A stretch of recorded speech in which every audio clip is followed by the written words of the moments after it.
Kalau kita lihat pada history, negara ini diserahkan oleh raja-raja dengan wasiat yang tertentu, dengan semangat yang tertentu, berpindah daripada sebuah negara beraja kepada negara demokrasi berparlimen. Itu history. Dan benda tu dilakukan dengan cara-cara yang tertentu. Sebab tu ada elemen social contract dia. Ada elemen simbolik dia. Ada elemen yang ditulis. Ada elemen yang tak ditulis dalam perlembagaan. Sebab proses itu bukan satu proses yang kecil. Raja-raja serahkan kuasa dia. Sebagai contoh, kuasa pengampunan.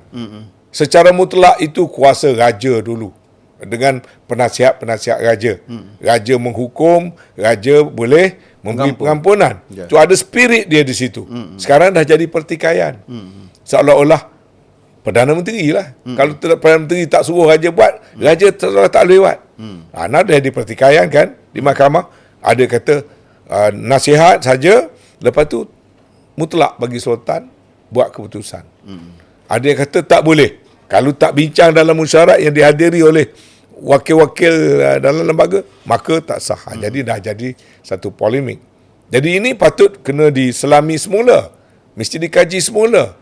Kuasa pengampunan itu pada pahaman saya ialah kuasa yang mutlak diberikan sebagai satu kuasa istimewa kepada raja-raja Melayu kerana ini adalah hak mereka daripada asal lagi.